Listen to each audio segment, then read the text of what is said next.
Ooh, that looks tasty. Folks, today the Hungry Gamer is back with the other two idiots for the third annual Three Idiots Game of the Year Tournament of Champions that does not feature Earth at all. And I'll let Mark explain what that's all about in just a moment. But just a quick reminder for everybody, this is the rules. So each of us picked 4 games that we covered this year. Prototype, not prototype, only did a playthrough, whatever, from our channel. And we are going to argue our way through to find out who's the winner. So there's 3 of us. So if my game is up against Mark's game, that means Mike gets to judge who wins. And there are no holds barred. If Mike's butthurt about something that happened earlier, he can take that into consideration. He can take into consideration you've already made this argument before. Anything you want, that's how this is going to go. And this has led to such glorious victors as the Exceed battle system in the past. How that came out, no one will ever know. But who knows what's going to happen here. All right, but before you kind of jump in, how you guys doing? Mark, tell us about Earth real quick and why Earth is not your number one game. No, I've never played Earth, not at all. Now, I think what you got to remember is that this is, first of all, this entire Three Idiots thing is the most scientific way of picking. After the blueberries, after Beatrice and blueberries, of picking the best game covered on our channels last year. You know, I think all of the other top 10 lists that we've done, that other people have done, that anybody else in the industry done, they pale into comparison with just how scarily accurate this particular contest is. So when you posted about it on one of the forums, somebody said that they couldn't take us seriously because we didn't have Earth on there. I mean, the kind of clues in the title is the Three Idiots. That's the thing that got me. It's like, I mean, we're not hiding this here. No, it's 2.5 idiots basically. So but yeah, there we go. Somebody was upset that we didn't put Earth in there, but no, it's been a good year for board games. 2020, whatever we're in now, 2023 last year was a good year for board games and conventions, etc. And I'm looking forward to one of my games winning again this year. No, I am so. I think you both of you have won. That's right, because Mike was the first one, and was that you that had Oaths? Was it Oathsworn the one last year? It was Oathsworn last year. Yeah, it might have been me. Yeah, it wasn't you. You've lost. No, it wasn't. So, yeah. And I was looking both years. I've looked really good. Like I won like all the way through, and then it just collapsed. Just collapsed, which I'm sure. Yeah. But I did once again. Yeah, I have the shirt. So God loves a trier. That's right. Is that what they say? All right, Mike. How are you doing? What's going on with you? Doing good. This has been a weird week. I'm a high school teacher, for those who don't know, and we had Monday off for Martin Luther King Day, and then we had snow Tuesday, which canceled school. That made sense. Then Wednesday, it seemed fine, but I guess in some parts of the county it wasn't because they canceled school again, like super late, like it was a 2-hour delay, and then suddenly when some of my colleagues were already at work, they were like, "Hey, by the way, go home. It's canceled again." And then Thursday we had school, and the kids were very engaged for the one day in the week that they were there. And then Friday we had a much bigger snowstorm than one we had on Tuesday. I just finished digging us out yesterday. Like I think we got 7 inches or 8 inches, which is not much by many area standards, but for us is pretty decent. So we had school canceled again on Friday. So I had a 1-day work week, which has been lovely for catching up on filming games in my queue. I'm suddenly like sort of ahead of schedule-ish. That explains, because I'm also a school teacher, and Mike was asking me questions about a game, and I was like, shouldn't you be working? Like, what is happening here?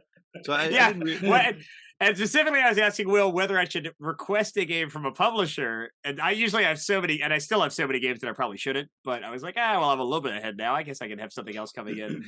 So yeah, but it's been great. I'm doing well. Happy to be here. All right, so let's just kind of jump right in. We're gonna see what happens here. So Mark, 1, 2, 3, or 4. Let's see what bracket we start in. 3. All right, we're starting with. Oh, I get to judge first.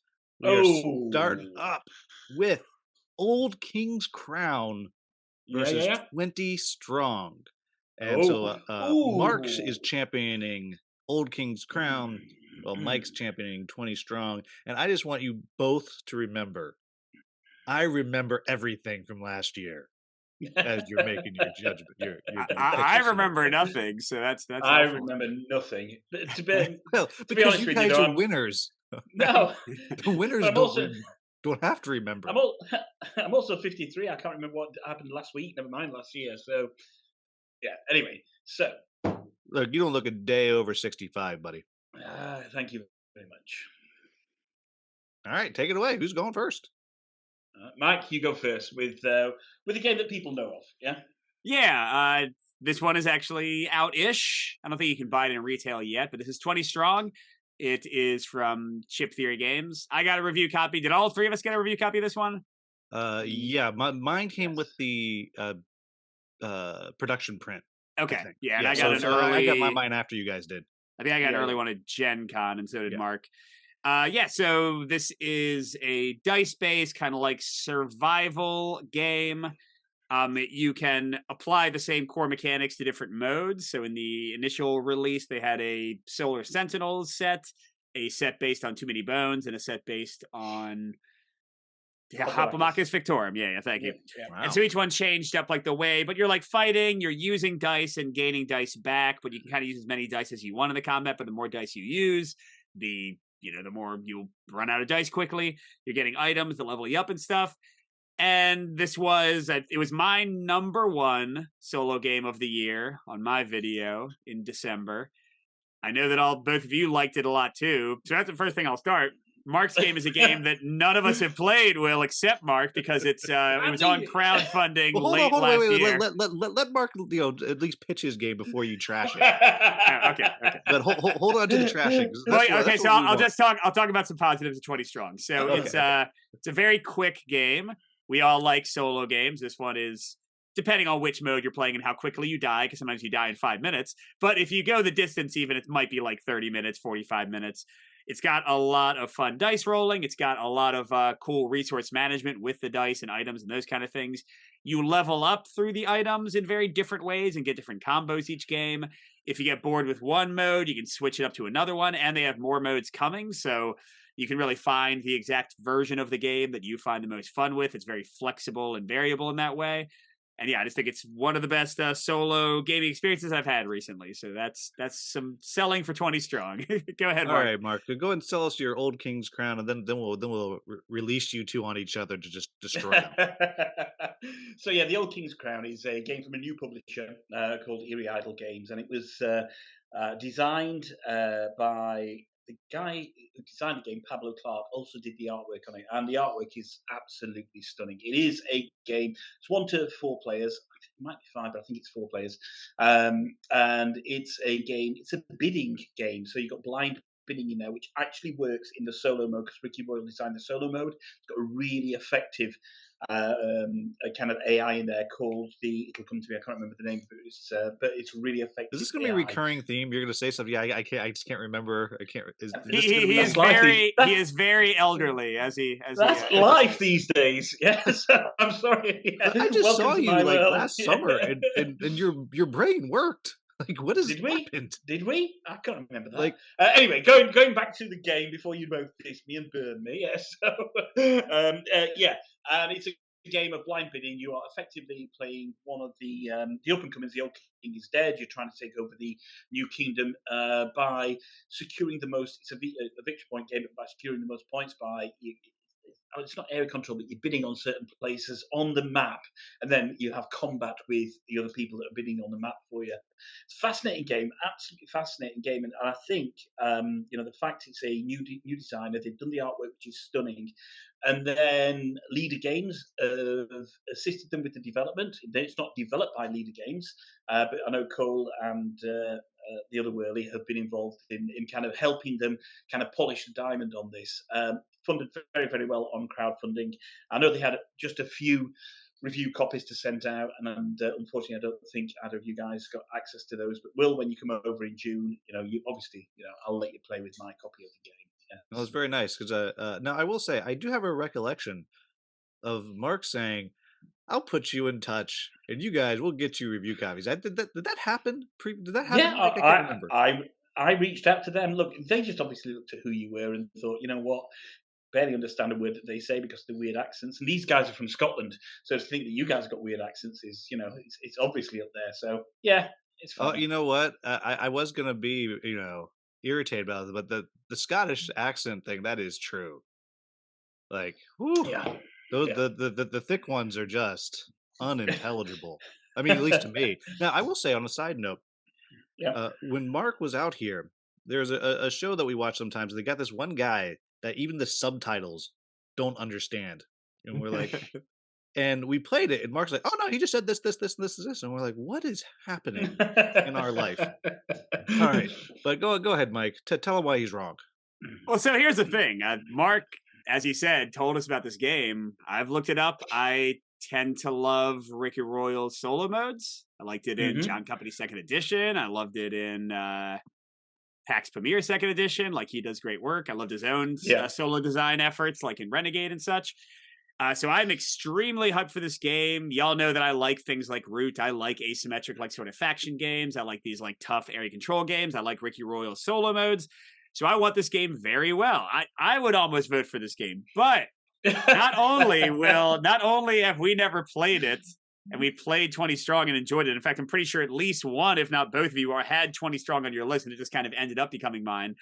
But not only that, but as Mark said, both you and I were like, that game does sound great, Mark. Put us in touch with the publisher. And unless Mark's just a big liar, which also would mean you should vote against him, he told the publisher, and I never got a single piece of communication from them. Me either. And No, neither I did you. understand. So, I do understand me not getting it, but you have like 900,000 subs. So I wish. But anyway, yeah. So, a game we played whose designers and publisher respect us versus a game we have not played where they actively despise us, as Scots often do. Oh, I think that's... By the way, counterpoint to that, bear in mind I'm English, and if the Scots despise anybody, it's the English. Yeah? Well, that's true. That's fair. Don't play the victim here, yeah? Ooh, that's a very good point. Okay. For Mike. So, I mean, that's a solid counterpoint. Now, I backed this. I backed this game. I because Mark told me to do it, and so I did it. Do you have your copy of the game yet? No, I don't. That's all. That is a very good point. I do not have it, and I've never played it. You know what? I think on the strength of Mike's argument that the people at Chip Theory are so nice to me, I think that's going to carry it. Hold on. Well, I've not had my counter argument. There's more? Oh, I'm sorry. There's more. I've not said a word. Yeah. So, I just thought. No, you did. You just forgot you said it. As Mike said, all of us have had and enjoyed 20 Strong. But let's not forget, it's Chip Theory games. Yeah. It's overproduced, massively over. It's not really, is it? I can't really argue that point, which is kind of a common... Is it 20 Strong $20 to buy, like, the base set? How about here? Hold on. How much was Old King's Crown? We'll not go into that, right? Yes. Oh no, we'll go. You brought it up. I mean, the cheap version is £52, which Will, with the exchange rate, that's like $500. I think is about where it is. But then, of course, I'm sure you got the expansion or the all-in. Then it's £100. So yeah. Oh yeah, I paid way too. I paid a lot of money for this. So anyway, well, let's get past the being Chip Theory overproduced. 20 Strong is only one person can play it. Only one person can play it at a time. Yeah, and therefore, should that really be the game of the year? Is this the argument from a solo YouTube channel right now? This is great. I love this. Look, here's the thing. Obviously, I would like both of these games to go through, but you've got to admit that 20 Strong has more swing than Glenn Miller, right? So, sure. Each game that you can play can I would disagree. Yeah, there is a large element of strategy in the Old King's Crown, a real element of strategy of kind of planning out your moves, 2 or 3 moves in advance, and really watching that come to fruition. With 20 Strong, because it's 20 dice, then effectively you are just at the behest of the dice. And that's the key thing of 20 Strong. Yes, we all love 20 Strong. It feels awful to say bad things about it, and I'm not saying bad things about it. I'm just saying that it is a dice-heavy game that is very dependent rather than being skill dependent. Yes, there is an element of skill, but it's very luck dependent. So if you like a little bit more kind of strategy in your games, if you're looking for a potentially longer strategic experience, then it's got to be the Old King's Crown. Otherwise, go down to your local Best Buy, buy a pack of cards, and create your own 20 strong. Basically, that's what you could do. Yeah. So wait a minute. So now we're pitching just pirating the game? Is that what's the? I don't understand this argument. I did not say pirating. You said that, Will. Yeah, you said that. I think you should have just stopped when you hadn't said anything. How can you argue against a game that you don't like? Quite frankly, I'd be happy to see either of these games go through, and Will, seeing as one of them, all right, you got given for free, and the other one you've had to pay your hard-earned money for. Let's say if you put 20 Strong through, you could be considered a shill because it's obviously the game that you got given for free. Yeah, so I would love to be a shill because look at these shills get lots of money. Look at these threats just all over the place. I know. You know what? This is right out. This is like. You said gloves off. Literally at the beginning is all what you right. said. Hey, simmer down, colonizer. All right. You lost the war, and you lost this war too. 20 Strong's going through. Oh man, I'm quite happy about that. To tell you the truth as well. So that's okay. I mean, honestly, I whole thing said, if I ever get to play Old King's Crown, I expect to love it. So Yeah, I'm actually really looking forward to it. Like a lot. I'm really looking forward to it. All right. Well done on supporting the struggling first-time game producer. By the way, there, Will. Yeah, that's right. You just failed them. No, you made the choice. Well, you got to make a better argument. All right, Mike. 1, 2, or 3. What bracket are we going to next? Let's do 2. All right. This is the Tales from the Red Dragon Inn versus Andromeda's Edge.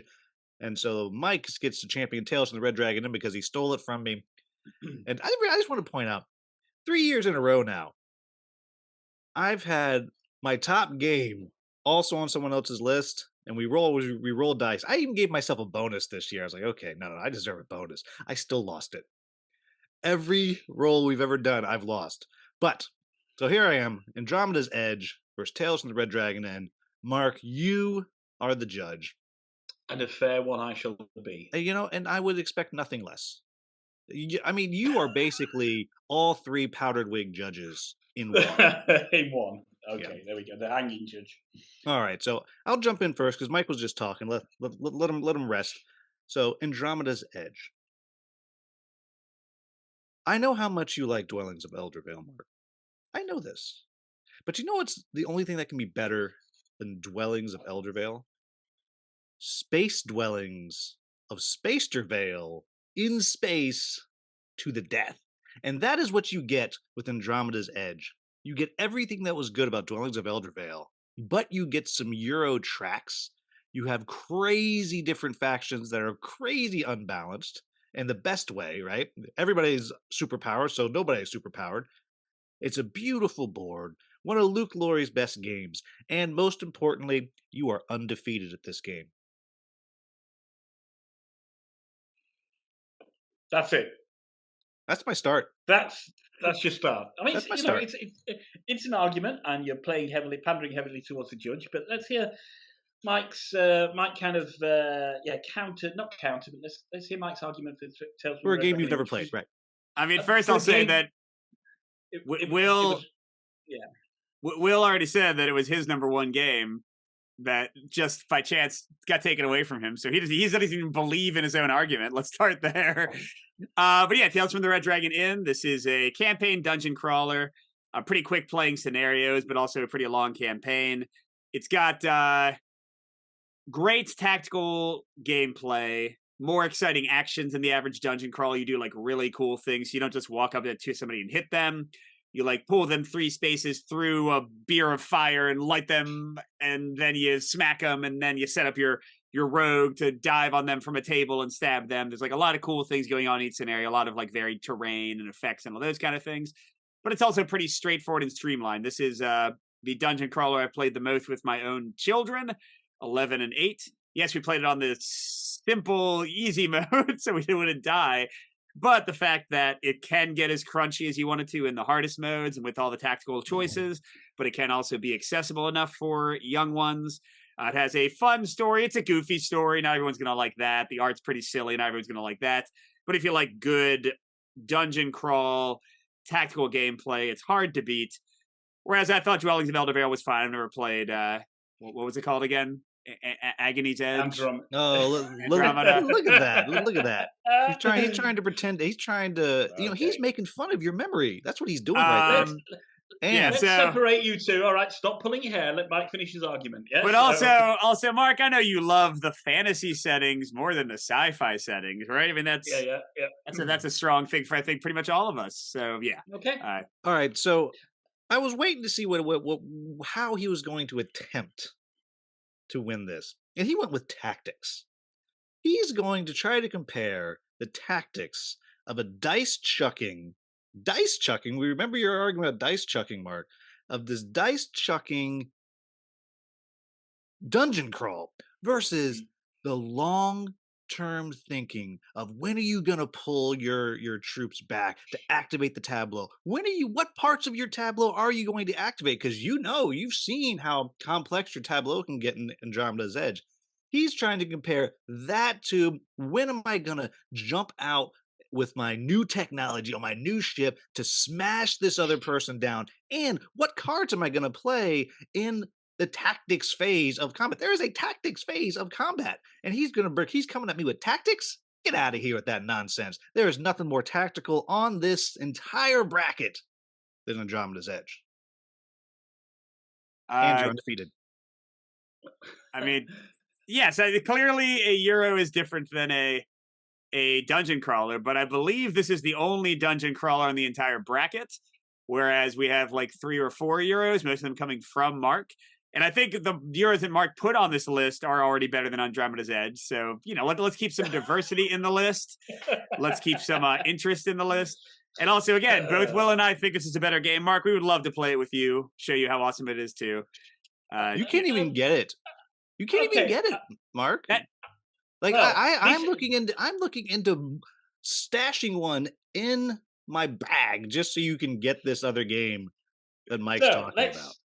Let's just take a step back and look at both arguments. Will's argument for Andromeda's Edge, a game I have played, is based, it was initially very pandering towards me. I think it was a little bit kind of slick and snake oil salesman kind of approach that he did there, was Mike kind of sold the benefits of Tales from the Red Dragon Inn a little bit more dispassionately, obviously, towards me, because I've never played Tales from the Red Dragon Inn. Now, both of you talk about, obviously, the Old King's Crown and the fact that neither of you have played it, but both of you have got Tales from the Red Dragon Inn as your number one game, and neither of you managed to put me in touch with the publisher. So I'm just going to put that to one side for the moment. Look, I had to back my copy. Okay, I had to buy my copy. Yeah, game of the year. However, another thing on this is I feel like no matter which game I choose, Will wins because it's his favourite game of last year overall, and he didn't get to play it in this, but it's obviously his game as well. However, let's just back that up a little bit. Tales of the Red Dragon Inn, another kind of campaign-tastic game. Andromeda's Edge, yet another space-themed Euro. We got Voidfall, we got Fractal, we got Andromeda's Edge. There is, it's a pretty tough choice. But what I'm going to do here is I'm going to let real science decide what the outcome is on this. Not your arguments, but real science. And the fact that Mike clearly Andromeda's Edge, because it's all science, not magic. Well, Mike went through in the last round, so I'm putting Andromeda's Edge through in this round just to keep you in the game for one more round, basically, Will, and that's it. So, yeah, for me, yes, I have played Andromeda's Edge, and it is great, and looking forward to receiving the final version. Do want to play Tales from the Red Dragon Inn, but purely because Will tends to get knocked out early in this competition, and because generally his arguments are so poor, what we'll do is we'll put Andromeda's Edge through, and that's the way it's gone. Boy, even when you're right, you say it's so wrong. It's amazing. But it's just as well, because you know what? If you didn't knock out Tails, there's a good chance it would have just romped through to the win. So it's just as well. All right, Mark, 1 or 2? Let's go 1. All right, we got Argent the Consortium up against Senjutsu. Okay. And so I'm championing Argent the Consortium. Mark has Senjutsu. Mike is judging. And Mark, why don't you take it away with Senjutsu? Or should I just replay your video from last year? Okay, yeah. I mean, well, we'll come on to Argent Consortium being a game from 2015 in a bit there. So Senjutsu is a feudal Japanese-inspired skirmish game. It's solo built, and you can play 4, maybe even 5 players. You have variable maps that you put on there.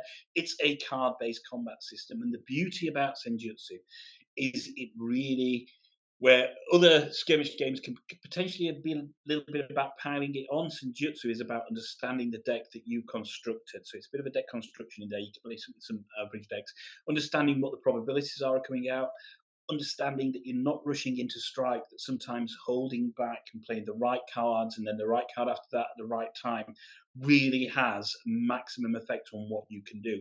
Positional play is highly important in Senjutsu, and it doesn't take up a lot of table space, but it is one of a really satisfying game to play with a good solo AI from either a solo perspective, but certainly against other people as well. It really does capture a quite unique skirmish feel that you don't tend to get on a lot of skirmish games. Okay, all right. That's a lovely pitch. I think that's the exact same pitch you made when you lost with Senjutsu last year, but that's okay. But so Argent the Consortium.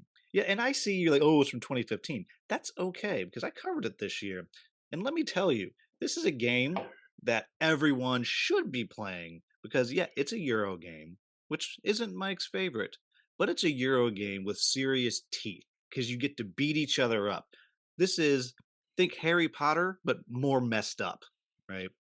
This is, you're in my space. You've taken my space. That's what you do in worker placement games. So you know what? I'm going to send my red wizard. And what's my red wizard going to do? I'm going to fireball your ass, get you off of the space, send you to the infirmary, and now that space is mine. Now, a Euro game where you get to beat each other up at the same time, Mike loves fighting games. So it's everything he could possibly want. And it's like Harry Potter, and his kids would like it. Yeah, the like Harry Potter is actually making me less attracted to Yeah. it. All right, it's like the movie The Holdovers with magic. I heard The Holdovers was good. I haven't seen it yet. Oh, it's so good. Yeah, so I've played Senjutsu. I've never played Argent, which I feel is a giant hole in my gaming experience, specifically because Level 99 is maybe my favorite publisher out there for many of their games. So I'm going to add one more quick thing. So even people who don't like the game want to play it. When Peter Vaughn was up here for Kubla Khan, I played it, and it wasn't his jam. And yet still, that night, I got a text. He's like, can you bring it back? Let's play that again. He's like, I don't like this game, but I have to play it again. That's how good this game is. So this game is so good that people don't like it. That's great. And I know you forgot the other words of that sentence before it got from your ear to your mouth. I can't believe you actually positioned this Euro game as a fighting game up against a fighting game. Now, two things, right? Two things. First of all, how's the rule book of Senjutsu? How's the rule book? Okay, yeah. Well, let's talk about the name Argent Consortium. Yeah, sounds like an insurance company. Yeah, nobody knows what that means. It's a totally meaningless name. And secondly, it's a Euro game that wants to be a fighting game that's got wizards in there. Man, that sounds like one hot mess of a game. Thirdly, it's from 2015. Right, yes, you only played it last year, and the reason being is that you couldn't find anybody else that would want to play it with you for 4 years, 5 years. You know, I'm glad you brought that up because when we picked it up at another convention, we were just had the box on the table, and literally 20 people came by and said, that game's so good. Are you playing right now? We're like, no, we're opening it. That game's so good. Like 20 people just stopped by to do that. And simmer down, Mr. Colonizer. All right. We got the British people doing the game about Japan. What is happening here? It's feudal Japan. It's nothing to do with Britain taking over. And that's right, because the British definitely didn't go over there. Pure hearsay that you had 20 people. Let's face it, you're at a con. people don't talk to people at cons. So to say you had 20 people, strangers, come up and actually engage in conversation, I don't believe that happened. They engaged with me, and no one wants to talk to me. That tells you how good that game is. You go back to your game of insurance sales with the Geico Lizard or whatever it is you have over there, Argent, the consortium. I mean, seriously, sounds like something Donald Trump should be brought up on charges for. Whoa. Too soon, buddy. Simmer down, Boris. All right. So yes, I did watch a samurai show on TV last night with my wife. Blue-Eyed Samurai. It was very good so far. Yeah. So that sort of pushes me towards Senjutsu. But my kids are watching Percy Jackson, and that's kind of magical, which is sort of close to a magic school. Senjutsu is new. Argent is old. My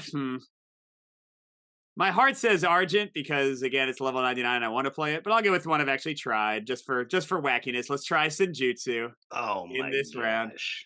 Just keep in mind, whatever wins here goes up against your number one. I'm just saying. That's all right. My number one already lost, didn't I? I don't know my own ranking. Oh, sorry. You're no. Your number one is still in. Oh, okay. Yeah. All right, Senjutsu it is. Unbelievable. All right, that brings us to the last one. Last one here of the first round.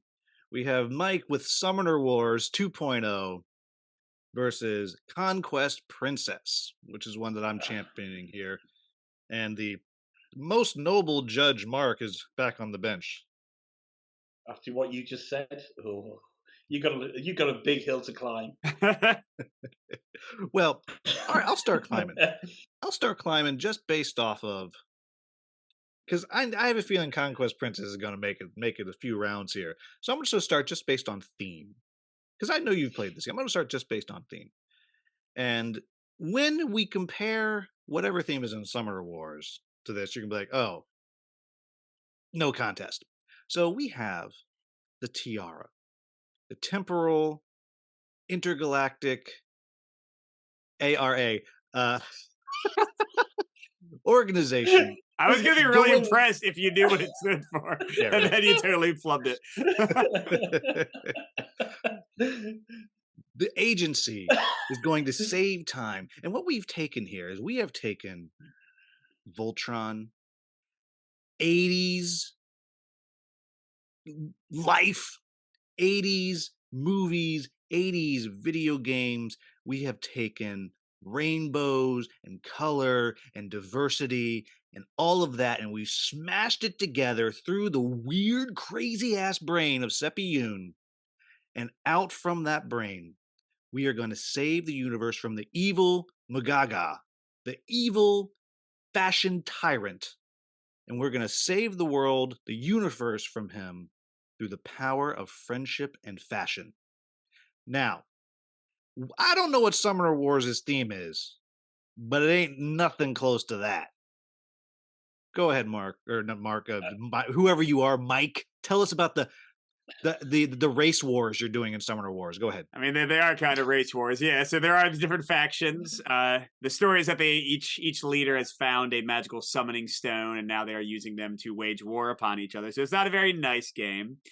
I guess Conquest Princess is nicer. It is cooperative. But yes, this is the finest, by many, not just me, by many people's accounts, one of the finest tactical, like, kind of skirmish combat games ever made. It's, I don't know, 30 minutes to play. My son and I play at least once or twice a week. I'm now actually subscribed. They have a subscription service to get the new factions as they come out with free shipping, which I like. But yeah, it's a fantastic game. It's got the multi-use card idea in that you are able to discard cards from your hand to build up your main resource, magic, and then that's also the resource you are using to pay for units to come out and such. The factions are hugely diverse in the units they have, the spells they can cast, the abilities of their summoners. There's tons of risk-reward decisions. I'm trying to bring you your diversity up against Conquest Princess. Get out of here with that. Different type of diversity. Different type of diversity. Opening argument, Will. You be quiet. Yeah, it's my opening argument. Yeah, there's lots of risk reward decisions. So your summoner is in many ways your best unit, but it's also like the king in chess. You lose if they get destroyed. So how far do you push them up or pull them back? How much do you turtle with them or try to attack? And then also you can discard your entire hand each round just to build up a ton of magic and summon your biggest, broodiest units very quickly. But you only go through your deck once, so you will run out of steam if you do that. So there's awesome choices every turn. There is dice-based combat, but it's very forgiving in that almost every die face hits. So it's very consistent in terms of the actual damage you do. Yeah, it's just one of the best skirmish games out there. Like bar none, that's the only reason. Usually I wouldn't bring in a game that's a little bit older because second edition I think is a couple of years old at this point. Oh, Right. interesting. And also for you solo lovers, they're expanding this, but currently they have totally for free an online campaign mode with like little story, like little acted things with the characters talking to each other and such. So you can try out the game, play in a little solo mode. It's only competitive in the tabletop version. But yeah, that works great too. So it's just if you like combat solo, not solo, combat games at all, I think this one is one of the best ones I've ever played. So interesting. We have a game set in space with fashion and diversity And friendship. and we have and friendship, and then we have a very much kind of direct one-on-one combat style game Of where race wars, yeah. You just yeah. This is my statement, not your place to interject, young man. Yeah. Sorry, Your Honor. Sorry, Your Honor. Pip, what? A kind of where you get to know your deck and you get to know how each faction plays, and it becomes very tactical and strategic at the same time. So interesting. So, Will, over to you. Let's see if you can remember anything more about this game, since you forgot a fair chunk about what Tiara stood for. Well, that's fair. That's fair. I don't even when I have the game in front of me, it's hard to remember what the tiara stands for. But so this is the ultimate cooperative crisis management game. It is hard as can be, which makes when you win so very satisfying. And each different level that you play has different little. I don't like to use the term mini game because this is not Mario Party here, but different challenges that you're doing on each side. Sometimes and they all resemble these old classic video games, right? There's one that resembles Centipede. There's another that resembles Galaga. And as you're going through each one, you're doing these different challenges every single level. They're always going to be different. They're always going to be hard. And the best part is the cooperation is brilliant. So it's not just, oh, you do this, I'm going to do this. If you can literally get your characters together on the same place, you get to use each other's powers at the same time. It just doesn't get any better than the way that works, especially if you're comparing it to, the race wars that Mike loves. Mike, I will say, over to you. Yeah. I think Conquest Princess is great. I'm doing a preview for the new crowdfunding campaign they're doing soon. So no shade to them at all. Seppi is doing awesome work. But yeah, just like the most recent factions I got for Summoner Wars. This show kind of like cool things that happen. So one of them is this group of vampires. So I was defeating his units and turning them into my own cultists, drinking their blood, sending them to my side. And then my son was these giant like ram people that can they're like giant goat men basically. And he was able to move extra far and slam my people out of the way. Like I would be defending my summoner, he'd just ram them out of the way so somebody else could jump in and do a hit. Just tons of fun. I mean, it is. So how often do you have to buy a new faction? Do you have to keep buying factions over and over? I mean, if you get the master set, you get 6 at a pretty affordable price. And honestly, you can just play those forever. You don't need anything else. I'm the type that likes, continually upping and trying out new things, and keeps my son even more engaged. But no, the master set is really all you would ever need for most people, I would think. So what I'm hearing here, Mark, is if you need to buy time with your children, then Summoner Wars is it. That's what I'm hearing. Right. And the Conquest Princess, what does that do for family time? Oh, you all have to work together. Right. I mean, it's right there. And you have agency. Each person is going to do their own thing, make their own choices. But then they find out that when you work together, you're even stronger. And I mean, that's family. I mean, you just spent a whole 10 days in another country with your entire family. Just imagine if every single second they were working together like you have to in Conquest Princess. It would have been the greatest trip you ever had. Okay, again, you really push heavy on these kind of emotional pedals, don't you, there, Will? So let's have a look at this. We have Conquest Princess, a game which I have played, and yes, Sebi has done fantastic work with Conquest Princess. It's a big, ambitious game, and it really feels like a sense of fun. That's there's more to come in terms of what that universe can offer, and the wonderful melding of diversity and of fashion and of this kind of co-op game really works very very well. And then we have Summoner Wars, which is a game obviously set in, it's not a unique setting by any stretch of the imagination. But for Michael Kelly to get this fired up about it means that it tends to be something special. Look at Exceed, right? So, Michael Kelly is not necessarily one known for just going frivolously with a new hot card. That's true. We do game. want a repeat of Exceed. Yeah, otherwise it'd be all over Marvel Champions, right? Which I don't really like. So so Summoner Wars does sound very exciting. So it comes down to this balance thing, and now I'm going to take it down to the arguments. And Will, your arguments were based on pandering to me emotionally, on on bringing up racism. As No, not racism. Racist? No. Race wars. Race wars. Okay, race wars. Bringing up race wars felt like a bit of a low blow because Conquest Princess is bathed in diversity. It's wonderful for all that, and and deservedly so. But I think your argument was pretty poor, Will. You couldn't really kind of remember what Tiara was. You were leaning heavily on my emotions. You were jumping in at Michael and trying to stop his arguments as he was going. And purely for that reason, not because Sebi hasn't created a great game, because Sebi has created a great game, I'm going to go with Summoner Wars here. But now, before you make that final judgment, I've made the judgment. That you are literally going to make Seppi cry because he's watching this. He will literally cry. You cannot stop. Even when I made the judgment, you still of course trying not to play on emotions. Yeah, because Summoner Wars is a game you're never gonna play ever. Yes, quite possibly, and that makes it even more exciting. Yeah, Mark, I'll play. There's a great online platform. I'll play with you whenever you want. There we go. To be fair, it is fun. I did play it at Gen Con a few years ago. But I just want Seppi to know the only reason Princess didn't go through was Will's argument was weak. Whatever. Your judgment was weak. All right. You know what? In that case, I think. Let's look at Sky Team and Senjutsu. Who gets to judge that?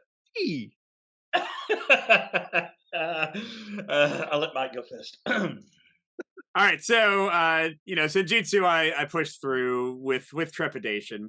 I do love the samurai theme and everything, but we haven't heard about Sky Team yet. This is one of the breakout hits of last year. I don't know a single person that hasn't played it that hasn't enjoyed it. Have you played it yet, Will? Scott, yeah, only once on BGA. Okay. Yeah, it's on BGA very quickly, so you can go and play it if you would like to. This is a 2-player only, although I will note there are multiple solo variants on BGG. I played a couple of them, and they all work great. This is a 2-player dice placement game. It is just joyous. It is very inexpensive, very affordable. It has lovely production values. You just kind of lay out this whole little cockpit. You can even leave the game mostly set up in the box and then have it ready to go in about 10 seconds, pulling it out of the box. You are trying to land an airplane. Besides the thematics of you not being able to talk to each other, it is a very thematically integrated game. It has a ton of variety in the different airports you can land in, the different modules, even like in the difficulty settings. So you can have to worry about fuel or worry about dodging cliffs and stuff with your airplane or have to worry about training a trainee while you're going. And all those things add fun variety. They've committed and they've already released free airports online. You can just print them out if you want more gameplay at zero cost to you besides the cost of a piece of paper. It's a wonderful game. Again, I played it with the heaviest of gamers and with my 8-year-old, the whole gambit, and every person has found it to be just a delight. So nothing against Senjutsu. It's a good game. The rulebook's kind of flawed. The solo mode and the gameplay can be pretty random sometimes. It can be a little frustrating. Sky Team is well, just... hold on. Stop crapping Oh, I on mean, him. he's already talked about it before. I thought I could start criticizing it. But go ahead. He gets to bring out his second argument. See, that's, See, and because we all know I get bored of the same argument over and over again. So let's see what he can so bring out. obviously, you mentioned Sky Team being a good price, and it is a great price for Sky Team. You see it out there. I think it's going to be around about $30 over there. It's about 30 quid over here, something like that. Senjutsu is, for the base game, is again a great price. It's about a £40 game, so about a $50 game for the base game with eminent replayability in there. And as well as that, you have different sided maps, you have different terrain that you can put on there. You do have the solo campaigns, and if you get the big box, you get the additional solo campaigns in there as well. So Senjutsu does keep piling on that money. It's got fantastic miniatures in there as well. They're really well detailed. I know a lot of research went into that, and I know they employed cultural consultants as well to make sure that Senjutsu was as historically relevant as it could be. Which really goes into the heart of the game. You can see that seeping through there. Now, Sky Team looks great, looks fine, looks okay. But yeah, Senjutsu, I think, is just, again, from a new publisher, it's just something that's gone a little bit above and beyond. So different argument there, Will. Price point and components and the amount of stuff. I will say, I sounded like you said, if you want more, you got to pay more. If you want the extra campaign. Is that what I was hearing? But no, there's a campaign that comes in the base box, and then there is another campaign that comes in the expansion box. Absolutely, yeah. Gotcha. So if you don't need the campaign, you don't need the campaign. Okay. Don't need the campaign. Yeah. Mike, what do you have to say about that? I mean, here's the big thing. Will, I know sometimes time is limited for all three of us, and you just want to play a game. You might want to play a game with Sarah and have just a fun time. Sky Team, again, you can set up and play very quickly. Senjutsu, lovely game. You got reams of cards with like little microscopic numbers on them. And if you're playing the solo thing, it's like, hey, find card 12, card 37, card 52, card 85, and build the solo decks for your enemies. And you want to play a second scenario? Oh, well, get rid of all those cards and find now card 12, card 32, card 15. And then you have a similar thing for your cards. Even if you want to start with the pre-constructed decks, you got to find each individual card, or you got to construct your own deck. It does give a lot of options. It gives a lot of variety, but it also is a beast to get to the table. And then you try to play it, and you tackle with the rule book. The rule book isn't the worst. I think it's better than a lot of people, actually. I didn't have that much trouble playing the game, but it's also not the best. It's also kind of unclear sometimes. Sky Team, never going to have that problem. It's quick to play, quick to set up, quick to tear down. Tons of fun, and you will have zero rules questions. You'll be good to go no matter what. It's strange that you just brought up kind of constructing decks and having variability for your decks in Senjutsu, when that was literally the basis of your argument for Summoner Wars 2.0, that you just subscribe so you can get more decks for that. So those are self-contained decks. Those are self-contained. You can construct with them, but you never have to. Yeah, and they do have, obviously, in the rulebook for Senjutsu, they do have suggested decks, and you can set them up whichever way you want. And having that level of variability is obviously a great thing, not a restrictive thing like Sky Team, which, as you say, you want more. Yes, there's free airports online, but then you've got to go to the trouble of finding that, downloading that, printing that, laminating that. Oh my God, and who has time for all that? As you said, you just want to set a game up and play it with people. You don't want to have to trawl through the internet, print stuff off and laminate it and cut it to size to do that. And therefore, maybe they could have added a few more dollars onto the price of Sky Team and added a few more maps into there. Feels like an incomplete release to me if they're having to do it that way. Whereas everything you need for Senjutsu is there if you want it. Do you know how many maps are in base Sky Team, Mark? I've never played it. I think it's about 25 or something. It's quite a lot. Yeah, that means it's obviously. That means you rattle through them fairly quickly that way. So obviously it's not that challenging. So Mark, I do have to ask you one thing. There's one part of your argument that's really has stuck in my craw here. And so you pitched to me about the lovely campaign you pitched to me. And then when I was just getting clarification about it, you said, well, you don't need the campaign. So which one is it? Do I need the campaign or I don't need the campaign? It depends. Do you want to do a campaign? No, don't answer my question with the question. That's not how this works. That is the question. I don't know what you're looking for. This is no UK judicial system where you just ask questions. All right, this is America.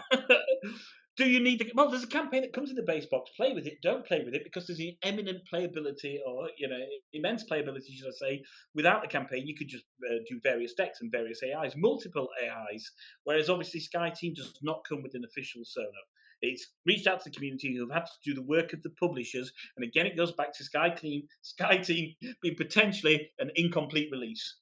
Ooh, that's that. See, now that's a strong argument. That is a very strong argument. I like that. But Mike pulled out the kryptonite here, and he brought up Sarah. And he knows what he's doing. yeah, it was. Now he's burned it. He's burned that card. It's been used. But that is a very good point. In no world can I play Senjutsu with Sarah. When I had the prototype, I did, and it did not go well. Sky Team, on the other hand, is one that I'm actually looking for a copy of so I can play with Sarah. And so that's good because you won't be able to play it solo because or you will do, but it'll be kind of Kevin from Minnesota that's created the solo mode for you rather than kind of the official designers. But you do what you need to do. Well, supporting the solo community and all that. But yeah. You know what? Speaking as a person who makes fan-made solos, that argument didn't really work because I'm just Will from California. Yeah, and it's just Mike from Maryland who does it too. Yeah, propping up the publishers who are releasing incomplete games, basically.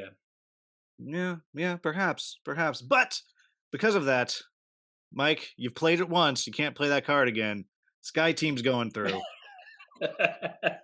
I do want to play it. I must admit, I do want to play Sky Team. It's a bit like hen's teeth trying to get hold of a copy at the moment. But yeah, it's really I've only played it on BGA with Patrick from Level Up Board Game Podcast. I do think it's really fun. I think it's a game Neve would enjoy playing, so I'm looking forward to kind of getting a copy at some point. Yeah, put it in your RV. Yeah, RV. It's good. It's a good size for that. All right, let's go down the list, and now we're going to go ahead and jump into Nucleum versus Summoner Wars. This is Mark's number one. That is the most ridiculous matchup of two games you could possibly have. But Nucleum versus Summoner Wars, I'll let you guys decide who's going to start this nonsense out. Let's hear about Nucleum since we haven't heard about it yet, I would say. Okay, fine. I think that's probably a fair way of putting it. So Nucleum is from Simone Luciani and Debbie Turksey, and it is a game about a new energy source that has been discovered in a slightly alternate timeline in Europe. The aim of the game is to try and build the pathways and the railways to generate this energy source called Nucleum. So you can stop using coal and therefore use this green energy source and power cities as they are starting to, cities and towns as they're starting to grow. So you'll put various buildings on there and then you'll create the pathways or railways between the Nucleum. You will mine Nucleum. Really intriguing kind of tile selection kind of process there as well. You get a number of tiles that dictate your go, and these are kind of double use, if you like. You can put them on your board, which allows you to kind of activate the actions that are on the tiles themselves, or you can put the tiles onto the main board. And if they match certain colours that you have to match up on there, you get to activate those and then flip them over and put one of your workers on there and become your railway. And you can expand your railway out by doing that. So it covers a lot of things, but it's got a really strong green message there, which is obviously about an alternate green energy source. Big hit, very much a Euro, big hit. Got a solo mode, and it works really, really well, the solo mode as well. Like it feels very intuitive once you understand how it works. That's Nucleum. Yeah, I've not played it. Peter says it's very good. He says it's one of his favorite recent. Like he loves Euros with some economic side to them, and he says this one is excellent. Summoner Wars. Something else to say about it? I don't know. I kind of already said everything. Yeah, it's fun. You've played it and I've played it. Neither's ever played Nucleum before. I'll usually hold back. I'll usually have like multiple things to do. Summoner Wars I'm regretting not has. putting Conquest Princess through now. You know that, don't you? So Well, you That's- see that's that. right. Well, that's the danger here, because I was holding stuff back for a future round, and it cost me. And Mike held nothing back, and it's now costing him. I mean, really, is nuclear power the way to go? Haven't we seen, It's not the nuclear. environmental impact of fallout and It's not nuclear.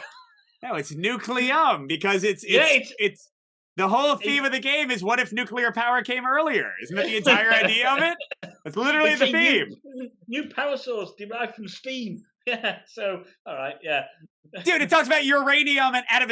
Don't tell me. Don't pass that off. So, what's better, Will? Okay, nuclear power, lots of hazards, or summoner crystal power, which, to my knowledge, has no negatives, can teleport things from far away immediately here. I mean, I would love to have that. Would you not love to have a teleportation pad in your home? Or would you rather have a nuclear reactor in your house? Just either one. Which one would you go for? I think the choice I will is clear. say, the teleporting summoner crystal argument is solid, except for the fact that you've explained the game, and that means a bunch of ram people are going to show up in my house to destroy things. But I know, you decide what you teleport. You decide what you if you want ram people, you can have ram people. You don't need to. Okay, so I think if we look at this, then Michael went away from having absolutely zero secondary argument. I just went straight in for the kill there, basically. And his big reliance on that was he relied on crystals. He went very new age and said, "Here's a reason you should choose some of the wars: crystals." That's a good point, because my my mother-in-law once gave me power crystals as a Christmas gift. And they didn't work. No, neither does Summoner Wars as anything more than a first round entry, to tell you the truth. It is a game that has been done a million times, if you like, Summoner Wars. It's, there's various kinds of card-based skirmish games out there. And, Nucleum, it is talking about energy. It is talking about the energy crisis. It is fresh. They've already announced an expansion coming. I think it's Nuclear. Definitely a Euro about energy management and economics is fresh. We can just forget Power Grid to go that is directly influencing nuclear. I mean, the board even looks like Power Grid. Let's forget all of that. It's so fresh. So to somebody that works in the energy industry like me, it feels fantastic, to have games like this. Obviously, you don't work in the wizarding industry, so Summoner Wars has very little to do with you directly. So I would think that, Summoner Wars, we've knocked kind of a skirmish game out with Senjutsu. And I think it's time for Summoner Wars to realise it's outstayed its welcome. And, you can see his argument fell here, Will, because he'd used his Sarah Joker card, quite frankly, and that was it. He had nothing. He couldn't even say that Sarah would enjoy this game. And I'm not going to say Sarah would enjoy Nucleum, because that just feels like a cheap shot. Nucleum should stand on its own shoulders as a fantastic Euro game. Even Michael's co-hosts at One Stop Coach Shop think is fantastic. No, that's all solid. So I was actually prepared to pass Summoner Wars right on past, because I felt like I was really mean to it, and I love the people at Plaid Hat a lot. I really like the Plaid Hat people. But then Mike came in with a bunch of nonsense. Just nonsense. Crystals. And I will say, Mark, you almost lost it for yourself bringing up that you work in the energy industry, because that's not what you do. You're not putting nuclear power plants all over England, are you? Well, alternative, something called district heating. It's it's generated energy. Yeah. Yeah. Not so quite nuclear. You almost it's lost heat it pumps. You almost It's lost it with that.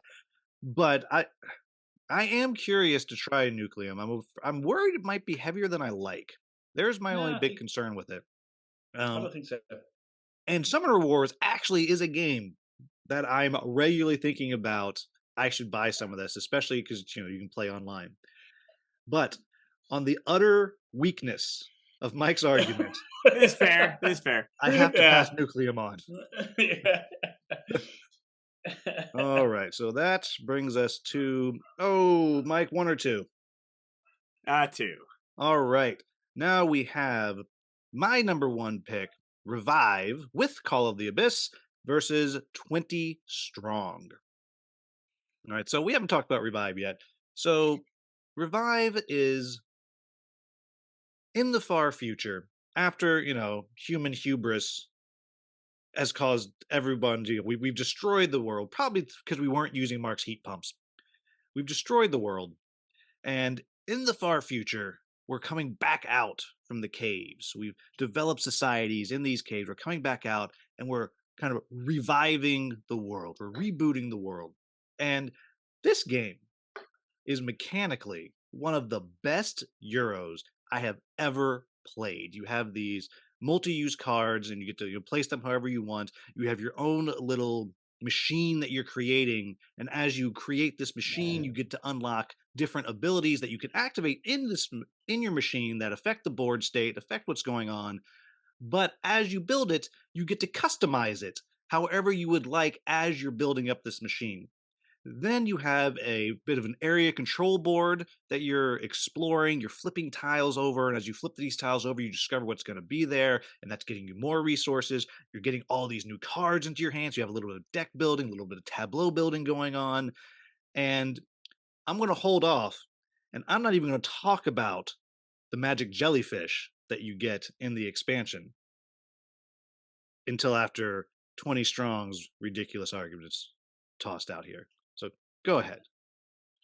Just hold back on the shots just until Michael's had his argument. You know what, Your Honor, I apologize. I'm just so deeply wounded from that last argument from opposing counsel. I got wounded. I apologize. Mark, you heard it here. I'm looking at like I don't know, 55 boards for Revive. Looks like there's like a little tech board over here. Looks like there's multiple faction boards. Like there's a giant like ice board and things are being uncovered and stuff. Isn't it lovely to have just the brilliance, the simplicity of a solo game?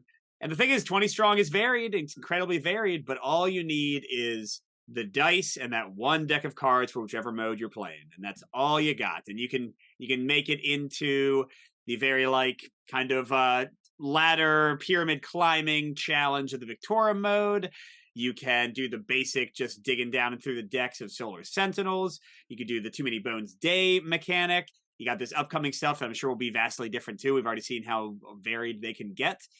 Versus, I don't know, this reminds me of Euro mechanic salad. Like Will named like 10 different mechanics, and maybe the game, I'm sure it's great. The game, I'm sure, is great. I would love to play this one. It sounds really good. Will's got my attention, but is it going to do any one of them really well?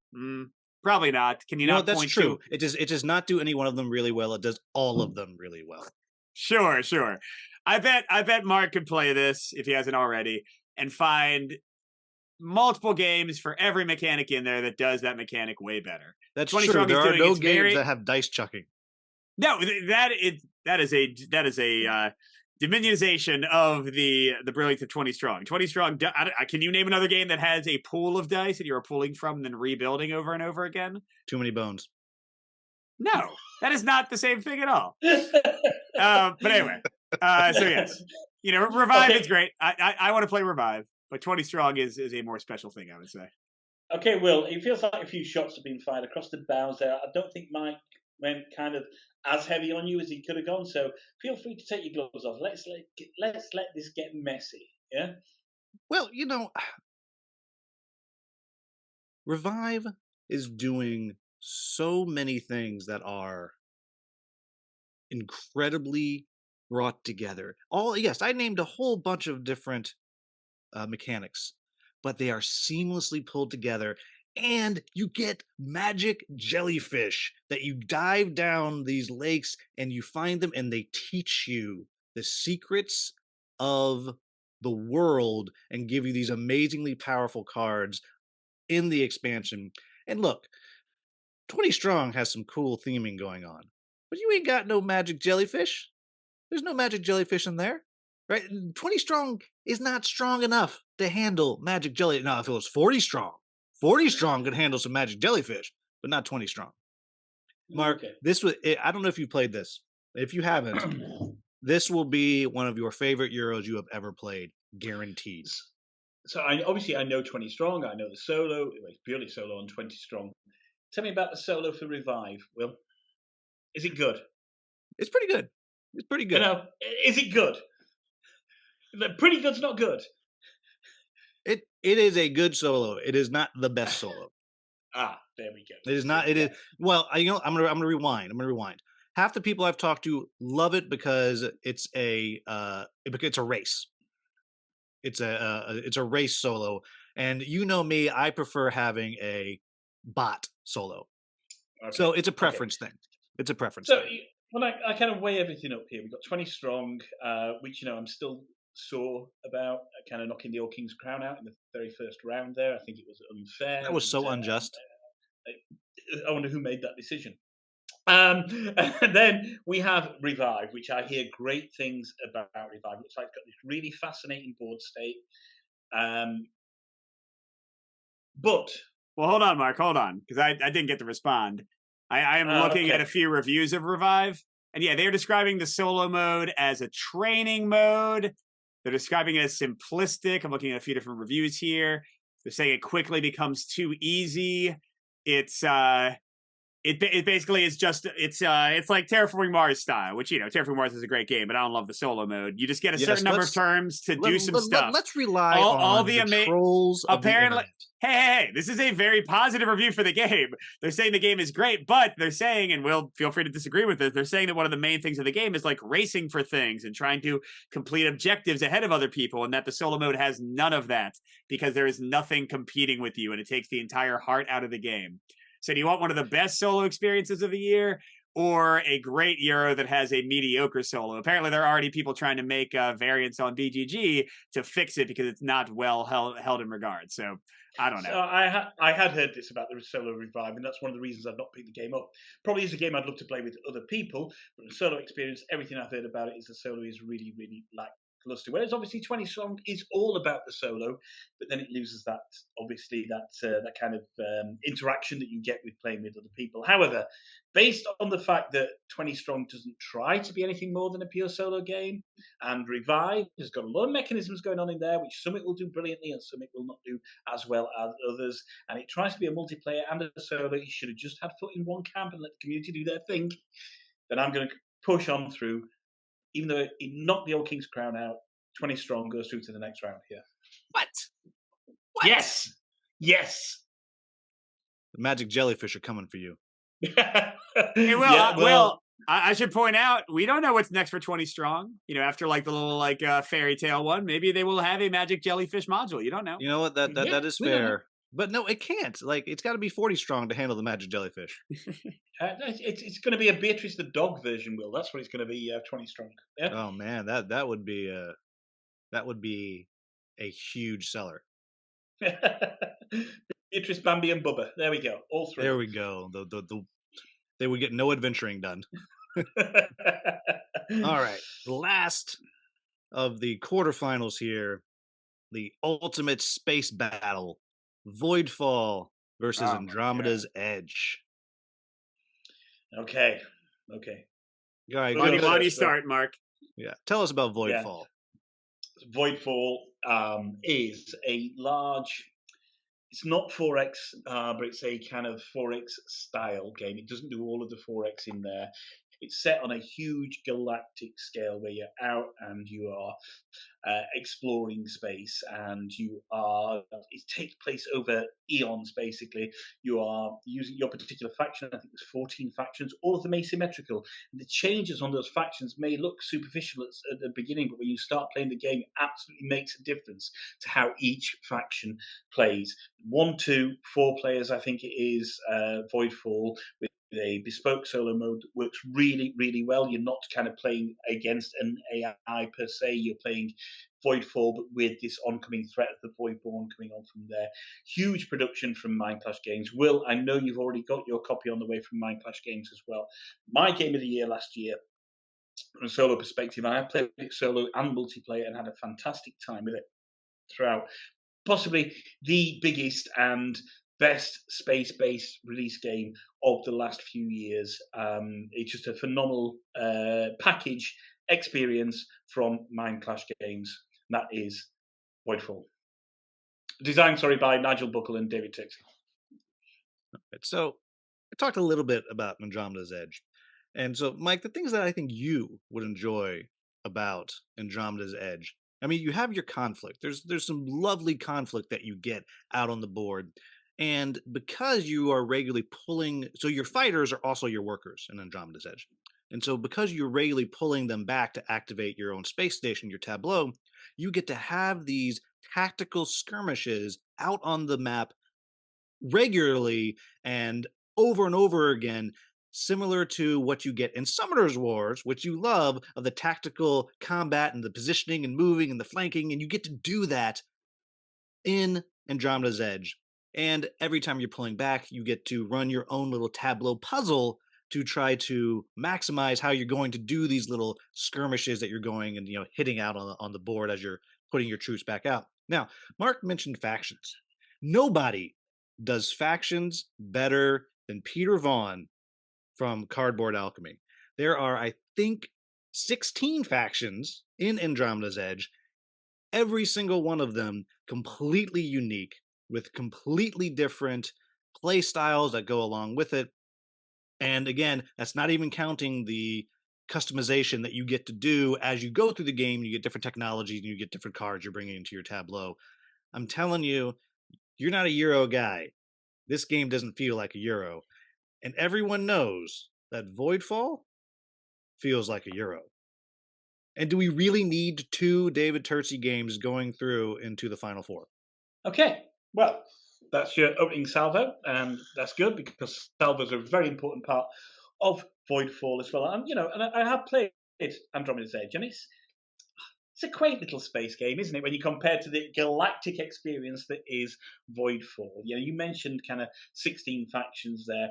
The 14 factions in Voidfall make it a lot more streamlined, and Voidfall is a big game. It's an unashamedly big game. It's a big game for a big experience because space is big. And what Voidfall isn't. But it has less. You just told me it has less than Andromeda's Edge. Sometimes less is more, Will. Yeah, it has That's less a lie that people say. It has less in terms of factions, but more in terms of exploring space. How's the setup for Voidfall? How's the setup for Andromeda's Edge outside of fantastic? TTS? Every single game Peter Vaughn has ever put out has been very easy to get to the table and put away. I will stand right by that. But you did that thing where you answered my question with a question. How's the setup for Voidfall? The setup for Voidfall gets better the more that you play it. Yeah. Do you know what it is? It's a part of the ritual of how quick do you think people go to space? So you just put a spacesuit on, jump in a rocket, and go. Well, based on Andromeda's Edge, pretty fast. Well, there we go, and that's the difference. You have the difference between a filet mignon and a McDonald's. Basically, that's what it is. And you should not call your game of the year McDonald's. This is hard to say because I think Andromeda's Edge is great, but I think Voidfall has really hit that mark. You're absolutely right. Unashamedly Euro, deterministic, but epic in everything. And it's even got a fantastic mod that you can play right now on TTS as well. So you can play the physical copy, or if it's too much for your table, don't worry, they've got you covered. You can play a TTS mod. Andromeda's Edge has a mod on TTS. For an unfinished game. Get out of here. Get out of here with that nonsense. No, I can't speak to Voidfall yet. I do have a copy coming. And because of the warnings that I received from both of you, I very much said, please, please, please send me the retail edition, because you completely terrified me about the setup and the put away. And let me tell you, Mike, that is not an issue with Andromeda's Edge. Yeah, you won't want to set it up. You just keep it put away all the time. Peter Vaughn, I will send you Mark's address. You can show up to his house for that one. I mean, I'm looking at the pictures of Andromeda's Edge. It looks like it's a giant board covered in a billion things. Are you really saying it's quick to set up, Will? Or just quicker than Voidfall? Because that's a low bar to get well, there. It is definitely quick. For a game of this size, yes, it will be quick to set up because Peter Vaughn truly is the master of inserts and getting the right trays for fast setup. All right, so Will, I have one question for you before I decide. How is the solo, if any, for Andromeda's Edge? I've only played an earlier version of it, but it was good. it's equally good as the one in Dwellings of Eldervale if you ever played that one. Yeah, okay. And that, I mean, that's, to me, that's one of the best solos in Euro I've ever played. Whereas though Voidfall is designed from the ground up with a very strong solo co-op mode that works fantastically. I mean, you can never fit 4 people around the table to actually play co-op, but in, you know, a theoretical world with tables that disobeyed the laws of space and time, you can totally play a 4-player game of Voidfall. Oh, that's what's tough. I've played 5-player. I've played a 5-player game of Andromeda's Edge on a regular, one of those regular, you know, full, big white plastic tables. Gosh. I've played a 5-player game on that. Oh man, because I do love Voidfall. It's a great game, but I've never been able to play more than 2 players, except electronically, because I just can't fit it anywhere, and it does take forever to set up, forever to tear down.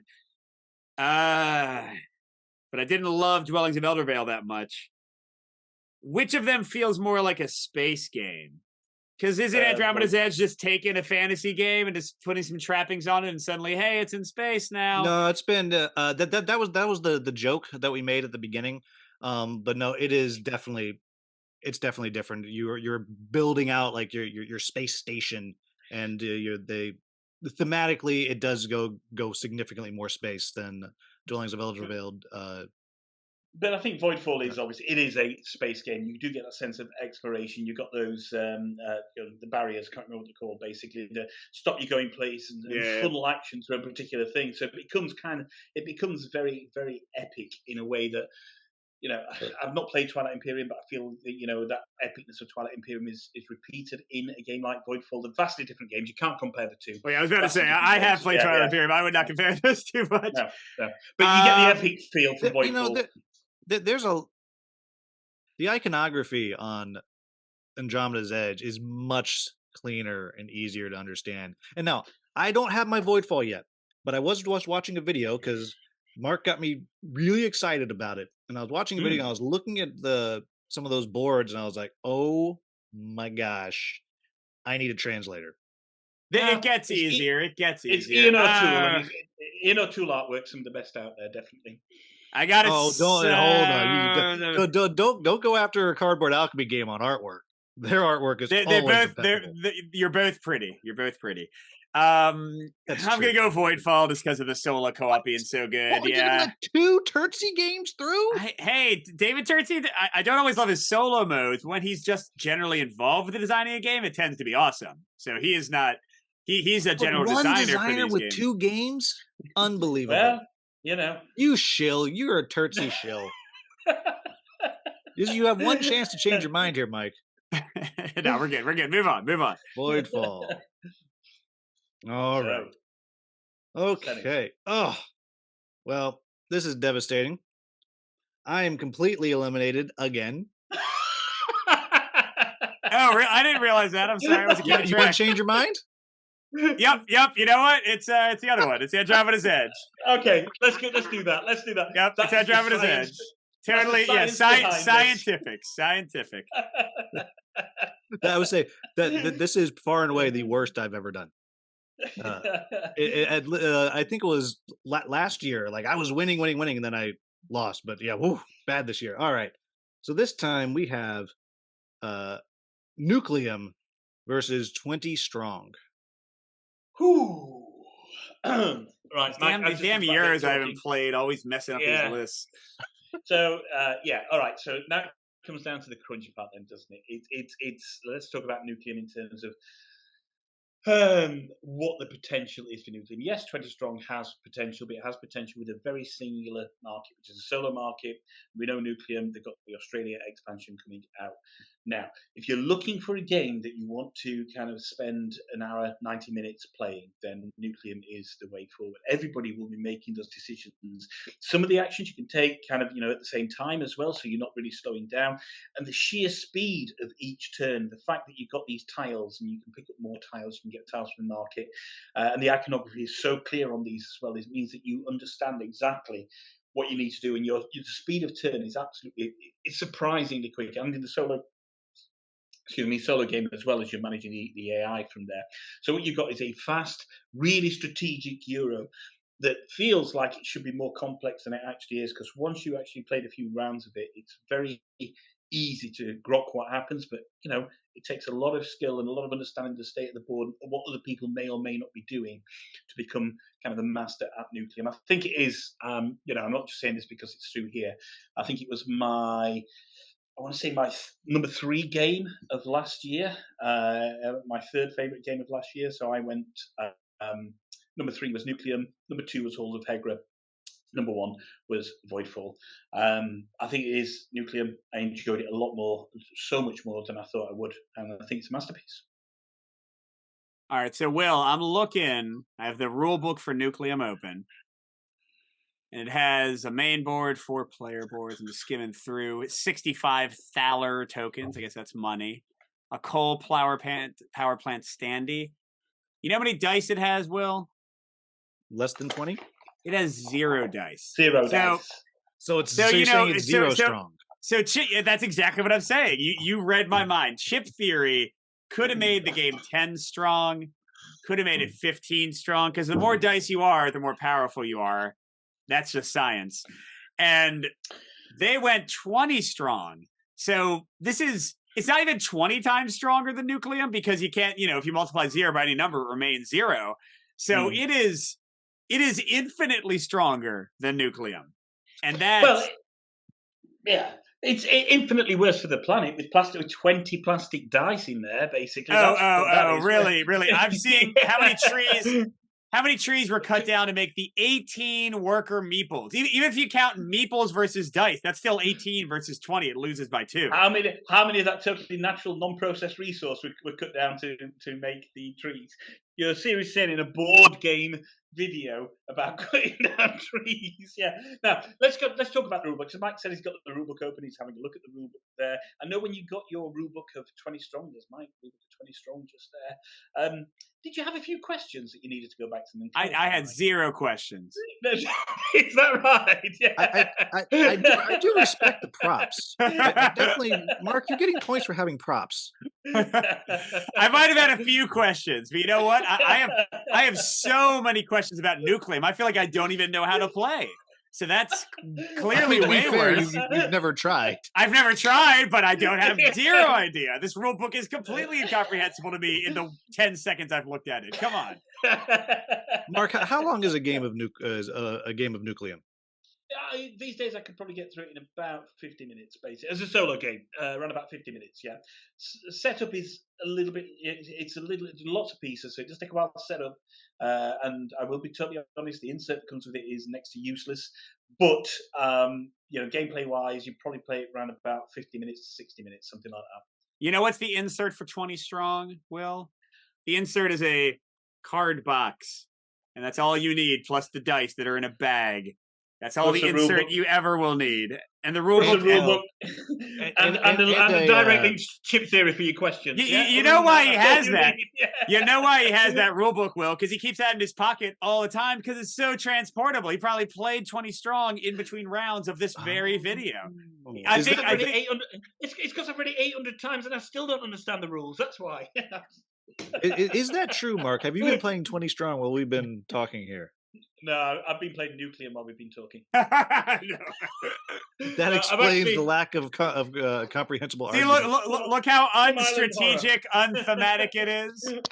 Look at that. He doesn't even need to pay attention to Nucleum. It's just rote. It's already rote. He just plays the same way every time, clearly. Yeah. And how do those dice? What do you do in 20 strong? You roll dice, you place dice, you roll dice, yeah? You know what? That's... How dare you, sir? How dare you?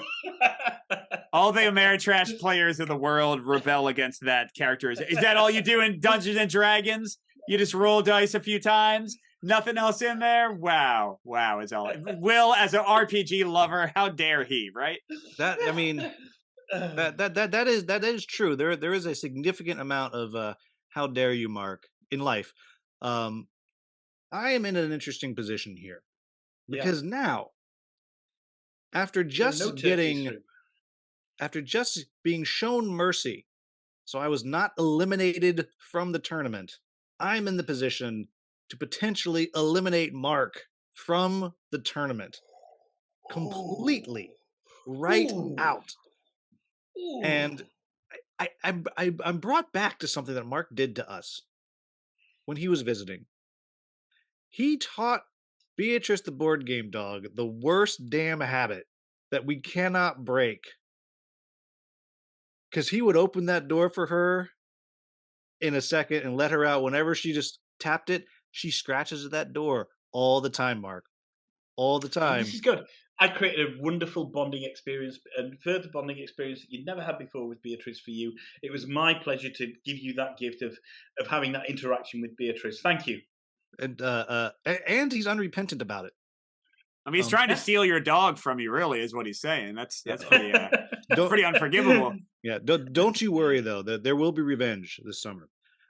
But on the strength of the mercy shown me, I'm gonna have to send through Nucleum only because I was just shown mercy, and I would feel bad at eliminating the other David Turtsy game when Mercy just had him thrown out of the other one. So for that reason alone, as much as I love 20 Strong. Haven't played. Yeah. I do really want to play Nucleum though, like a lot. So I'm going to pass Nucleum through, and we have lost all credibility now these last two rounds, which brings us to the second to last round, which is Sky Team versus Andromeda's Edge. Go ahead, Mike. Have you used up all of your Sky Team too? No, I mean Sky Team. There is an airport in Sky Team. Because Mark, you're still the one judging the game you haven't played yet. There's an airport in Sky Team. And they did lots of research on the real airports. They talked to people like from these areas. There's an airport in Sky Team that in real life you have to like go through these cliffs to land on. It's the toughest airport in the game, and you have to cooperatively turn the plane just the right way so your wings don't clip and you don't all go down in a fiery inferno. It is tense. It's amazing when you get it done. You get these power-up cards on the tougher airports. They give you fun little extra tools to use to help yourself. Like if you both put the same die value on the same spot, then you get an immediate little bonus or something.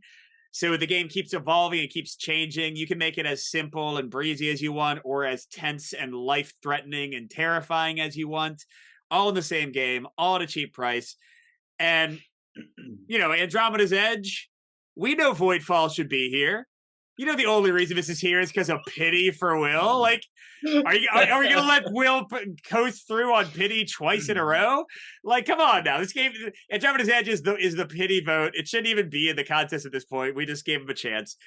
Sky Team, though, I'd rather be in an airplane than in a galactic war. I don't know about you. So, okay, your pitch is that everyone loves air travel. And this is coming right after what happened on Alaska Airlines of a door blowing out of a plane. And no one was injured. And hey, think how exciting of a scenario that could be for Sky Team. Maybe that'll be the next one they release. Sure that's what everyone loves. Mark, you just did like 24 hours of traveling. Was your favorite part of that being in the airplane? It wasn't the worst part.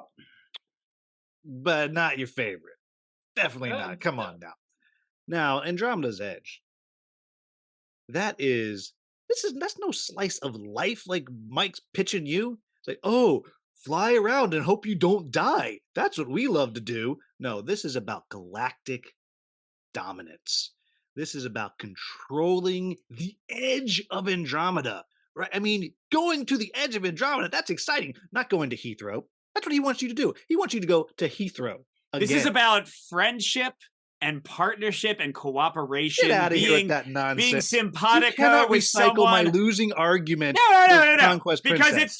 it's true. And you just brought up competitiveness. That was your entire point, that this is like an epic competition.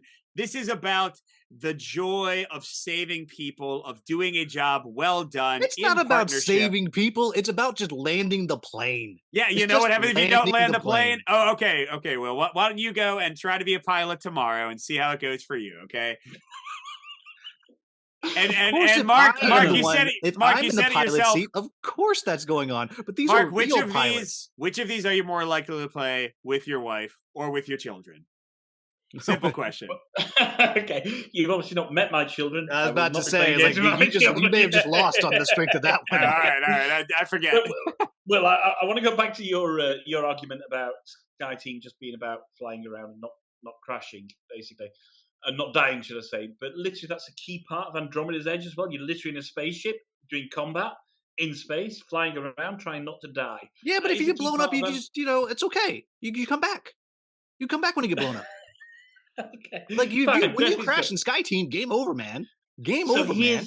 here's the real kicker, right? Is that whoever I knock out at this stage, and I think obviously I'm going to be knocking out one of you. That's correct, isn't it? Yep. Yeah. Knocking out one of you. That means they're going to be the judge for the final.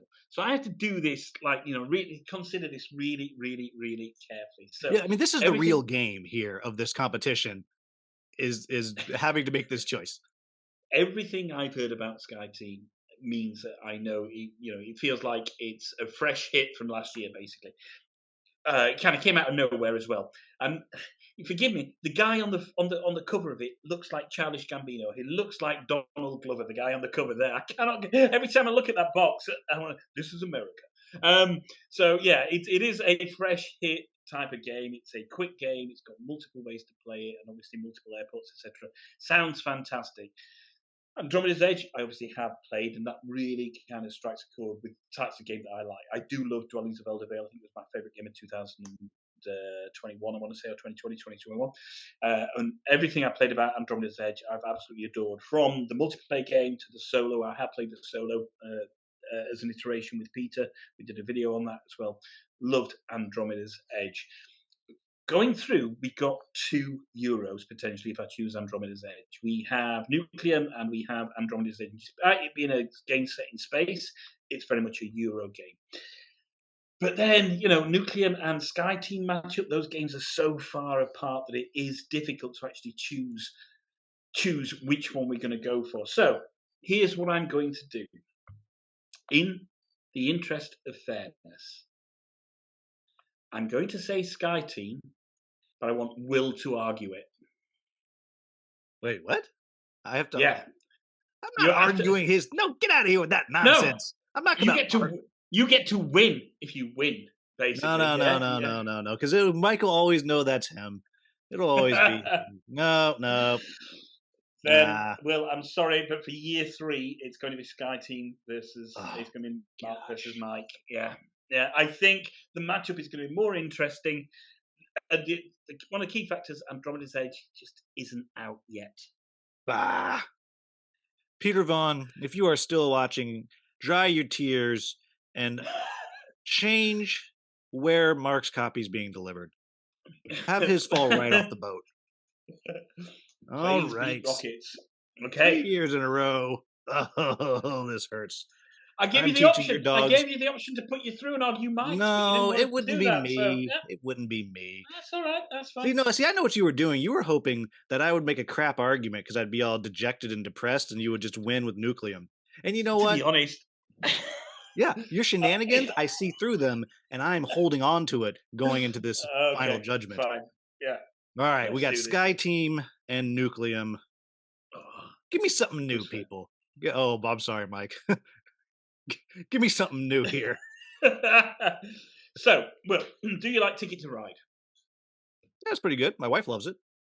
Yeah, Sarah loves Ticket to Ride, so she loves building train tracks, etc. Yeah, so that is one aspect of Nucleum that she would enjoy. Now, I possibly would not recommend playing Nucleum with Sarah because I don't think it's Sarah's type of game. But I do know that one aspect. Is your argument she would like this, but don't play it with her? I'm using the Sarah card right now. Yeah, I've saved it to the end. Mike did it way better than you, but absolutely. Look, I'm shoehorning this in right now, but I've got a card and I'm going to use it. Yeah, the train aspect, kind of building your tracks on Nucleum, is a really good part of it as you kind of deciding and sometimes getting cut off from expanding your network, and the length of that network absolutely counts. How many times it goes through counts. So not only have you this thing about kind of managing the tiles, you've got the rail part of it, and whether you use the tiles, the real key kind of conundrum comes as to whether you use the tile to put it on your board to get it back next round, or do you use it on the main board and lose it forever? And that can be, you can actually get yourself into a position where you play a great main board game, but you haven't left yourself enough tiles, so you have to buy tiles from the market. And it's hitting that balance is really, really interesting. I think it brings together so many great kind of mechanisms that work in this, this thematic package. I think for a Euro, there is a large element of theme in there. It feels like you are delivering power around. It's not kind of dry and themeless and whatever Sky Team is kind of just chucking dice on a flip and right board or whatever you got to do and hoping that the person across the table is going to do the same thing. No, there's no hope in this. You're actually playing against either the AI or other people in Nucleum. So yeah. Oh, I muted myself. Will, you brought up the small, scrappy publisher, the group doing like cool things, being out there for Conquest Princess. Let's bring that back for a second. So I pulled up Board and Dice, main publisher of Nucleum, and Scorpion Mask, main publisher of Sky Team. Okay, let's compare Board and Dice's most popular games. Teotihuacan, or however you pronounce that one, Takanu, Nucleum, all by the same designer, all very like similar kind of, economic victory point chasing board games. Compared to Scorpion Mask, they've got Turing Machine, one of the most exciting, very unique solo competitive deduction games. You got Sky Team. You got the Zombie Kids series. They actually care about like designing really fun, exciting kids games that with zombies. Yeah, with legacy elements and like campaigns and stuff. They've got and they're even doing the upcoming Dead Cells board game. That's an amazing video game. So they're like taking on like a video game IP, and they're trying to do a roguelite that plays as fast as a video game roguelite in board game form. Not saying Nucleum is not a wonderful Euro, not saying it's not a great evolution of minor parts of the genre, but Scorpion Mask is one of the most unique publishers doing new things out there every time. They are a smaller publisher. They're not as well known. And Sky Team is certainly incredibly unique. I can't think of any game similar to this like kind of thing. Whereas Nucleum, for all its great design, I'm not arguing that it's not a good game. It is just another dry Euro, like every other dry Euro. It is not unique in any way, shape, or form. I think we should reward uniqueness and like the smaller publishers trying out new things, and not just a Euro publisher coming out with another Euro designed by another person who's already done 50 Euros before, So I'm going to harken back right to the very first contest where we had a brand new publisher doing something brand new, something different in Old King's Crown, and you gave the argument to Chip Theory releasing another dice-based game. Now, that's fine. If you want to carry that right through to where we are now, that's okay. But what I'm also going to say is Board and Dice is unashamedly a Euro producer. So what you've got is the creme de la creme of Euro games from a Euro producer. Scorpion Mask, still finding their feet. Turing Machine, very, very good. Sky Team, incomplete. No solo mode. You still have to download stuff. You don't need a solo mode in every game. It is doing exactly what it intends to do in a fantastic way. Yeah. Now that's an interesting argument, because you have an entire video about how, Mark, about how some games just shouldn't have a solo. Absolutely. Don't listen to what Mark said in the past. Listen to what Mark's telling you right now. But it feels like, from the fact that the community have managed to create so many solo modes, it feels like this game, Sky Team should have had a solo. They just couldn't be bothered to put one together. Whereas everything is obviously included in Nucleum. Now, will people still be playing Sky Team in 6 years' time, in 6 months' time, in 6 weeks' time? Absolutely. People will definitely still be playing Nucleum. Yeah, but not as many, because there will be 50 new games that do the exact same thing. And it will not be getting played by that many people in 6 years. No, it won't. And there will be variations on Sky Team as well. It will only be too long before we see Sky Team in space, basically. Oh, so you're admitting that it's a trendsetter and that it's going to ignite a new like genre of games. That's great. You're right. No, for people who like total look in their games, absolutely. It feels like that's exactly what it is. You're relying on the look of your other player, basically. Whereas in Nucleum, you get to hone those skills. So for me, Will, I do think that it's a Euro. It's not themeless. It's a Euro from one of the best Euro publishers out there, from some of the best Euro designers out there. Sky Team, it's nice. sent him of a game he's never played and he's desperate to play. You know, very interesting, very strong argument. And holding on to my butt hurt from being eliminated last round is very key here. And remembering the mercy that I was shown by Mike, also very key here. But there is one thing that's pushing me towards Nucleum. And that is, how insufferable will Mike be if he wins 3 years in a row? Did I win 2 years? Yeah. No, I won last Exceed year, no didn't I? sworn. No, Mark won last year. No, you had I Oathsworn thought- last year. No, Mark had Oathsworn. I thought it was me with those one. Was I it think you? I won it in the dice roll. Yeah. Was I it think you? we all had it, and I won it in the dice roll. Yeah. Yeah. Oh, Correct. it went to you. Oh, it was Mark. Mark won. Oh, well, that changes things. Yeah. Mark, Ah. you should have It said wouldn't- anything. You should have said. Yeah, He you will should be have. You should have been quiet. You should have said it was Even more absolutely Mike. insufferable. Yeah. Totally Mike. Yeah. Oh, well, that's different. That's different then. So I had to throw that out. Oh man, sorry, Board and Dice. You were just about to win, and then your champion blew it. All right, so I only blew it if you go the other way. Yeah. so what we had now. Well, the interesting thing here is Mike made almost no argument about his game. I mean, Again. and you did not mention my favorite Scorpion Masqué game. I think it's actually pronounced Masqué, I think. But you didn't even mention Stay Cool. I didn't mention Decrypto either. They make lots of good games. Yeah, but, you very, know, very that- diverse games. It Very. was your chance to pander, and you blew it. I didn't even know you liked that game. Yeah. How can I pander? You know, that was your chance. Now, on the other hand, Mark tried to pander by shoehorning my wife into it and say she would love this but never play it with her. And that was almost as bad an argument as Mike's Summer Wars second round argument. That was weak.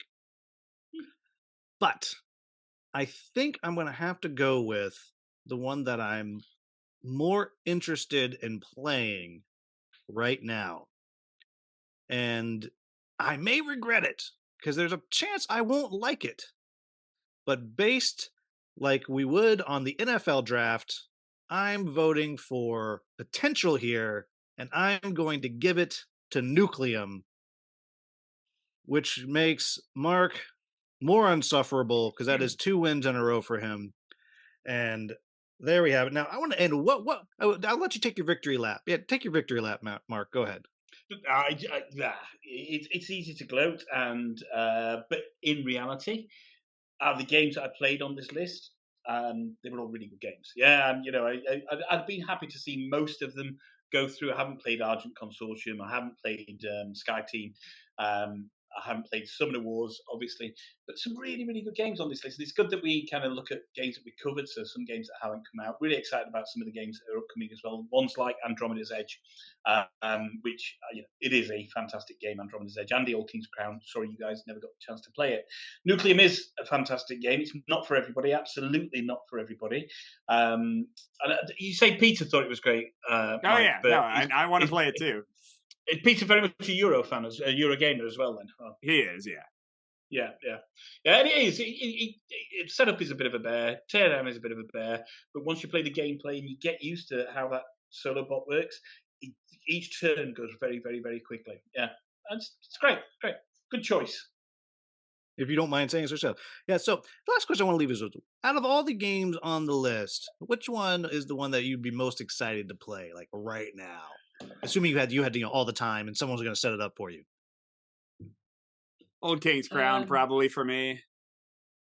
I think I just love the asymmetric, the play of that one sounds really cool. I'm really itching to play Tales from the Red Dragon Inn. So at some point, I know very little about it. You two guys kind of talk about it and how good it is, and I feel like I'd like to play that. Yeah, you will. Yeah, I think I'm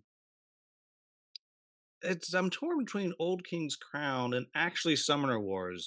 Mike got me really interested in Summoner Wars, which I've only played once at a con. But I think Summoner Wars because I could actually do that sometime soon. Yeah. You can play Old King's Crown in June when you come. I've still got my copy here, so that's fine. Yeah, that's the only reason I'm coming to steal that and teach your dogs play bad one habits. game and go. All right. Well, so there you have it, everybody. The perfectly scientific, no pandering, no butthurt, only pure science winner of the third year Three Idiots Game of the Year is Nucleum from Board and Dice. And yeah, what would you have picked, everybody? Leave it down in the comments.